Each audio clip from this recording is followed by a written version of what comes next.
Jaksa Agung Muda Bidang Tindak Pidana Khusus Febri Adriansyah pada Jumat 7 Agustus 2026.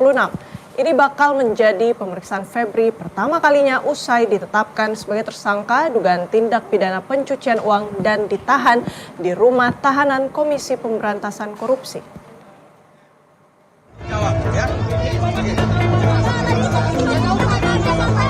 Polisi menegaskan siap menghadapi gugatan pra-peradilan yang diajukan ex-Jampitsus Febri Adriansyah. Febri meminta status tersangkanya dibatalkan.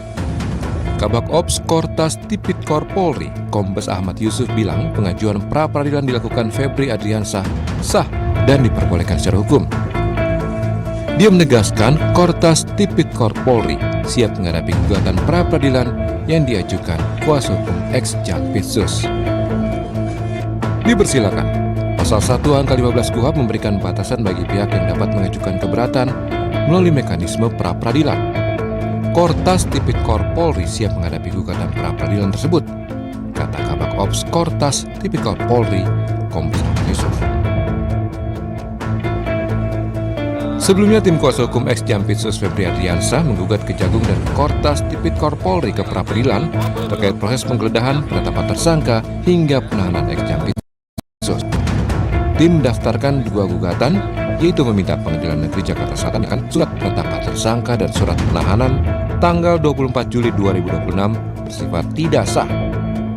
Selain itu, Kejaksaan Agung juga dituntut untuk segera membebaskan Febri Adriansyah dari tahanan dan menghentikan proses penyidikan perkara. Jaya sudah menetapkan klaim sebagai tersangka pada 10 Juli 2006, tapi Kejaksaan Agung mengulanginya ya pada 24 Juli 2006. Menyangkut dugaan peristiwa yang sama. Ini membuka peluang satu orang dituntut 2 kali. Kemudian proses tergesa-gesa dan penandatangan oleh pejabat yang tidak berwenang. Penyidikan sebagai pejabat yang menandatangani surat penetapan tersangka. Sebagai perintah penahanan juga tidak menyebutkan alasan konkret kenapa klien kami perlu ditahan. Dimohonkan kami minta Pengadilan Negeri Jakarta Selatan menyatakan penetapan tersangka 2 penahanan tanggal 24 Juli 2026 tidak sah dan meminta kepada Kejaksaan Agung membebaskan klien kami dari tahanan serta menghentikan penyidikan.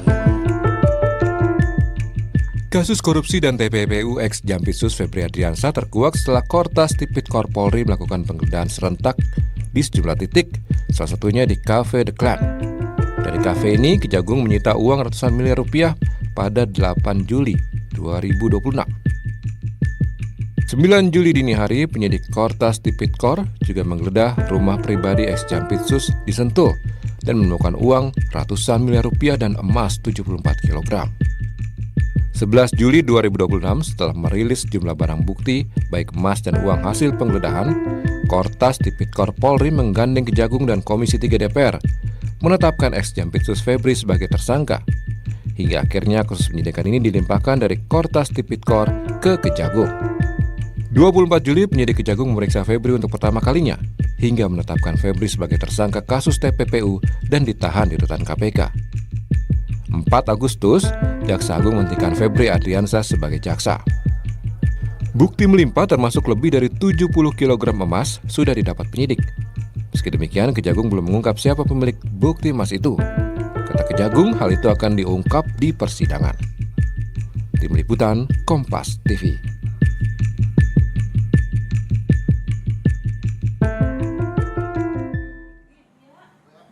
Di gedung KPK ada jurnalis Kompas TV Sahwa Majid dan juru kamera Febri James. Sahwa, jadi pukul berapa tim 9 Kejagung akan memeriksa FA dan materi apa yang akan digali?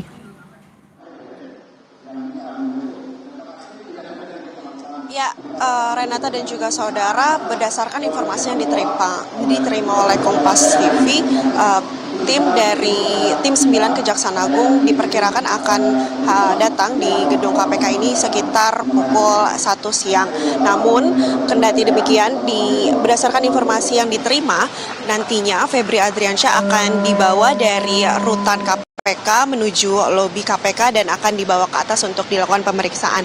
Adapun kenapa pemeriksaan dilakukan di gedung KPK? Karena memang saat ini Febri Adriansyah ditahan sejak 24 Juli lalu untuk 20 hari ke depan di KPK dan 9 Kejagung juga baru saja menemukan bukti-bukti baru setelah melakukan penggeledahan di salah satu rumah Febri yang berada di Kebayoran Baru. Adapun Kepala Pusat Penerangan Hukum Kejagung, Anang Supriyatna, menjelaskan bahwa dalam penggeledahan tim penyidik menyita sejumlah dokumen-dokumen yang berkaitan dengan TPPU.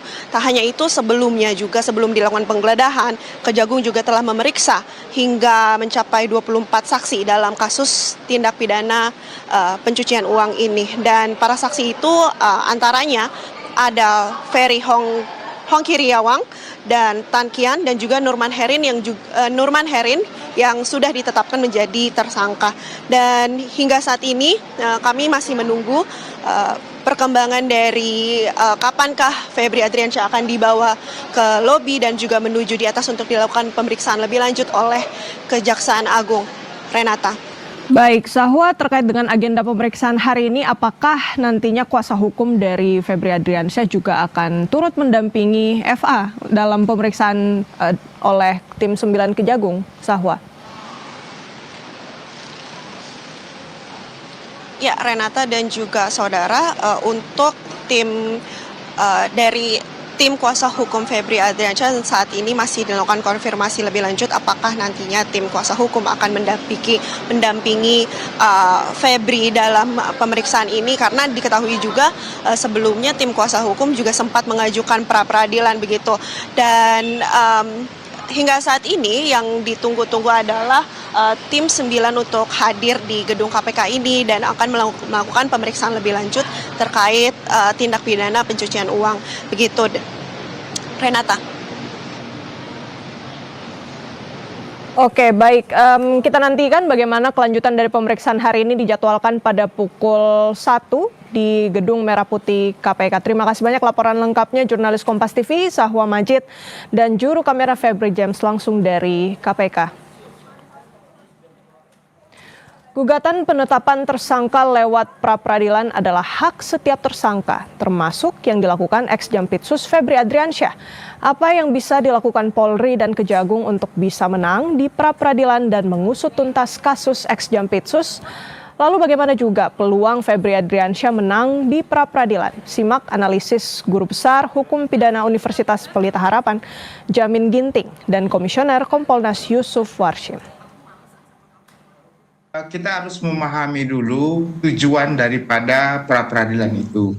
Jadi pra-peradilan itu bertujuan menyatakan secara formil tidak ada aturan yang dilanggar terkait dengan ketentuan formil.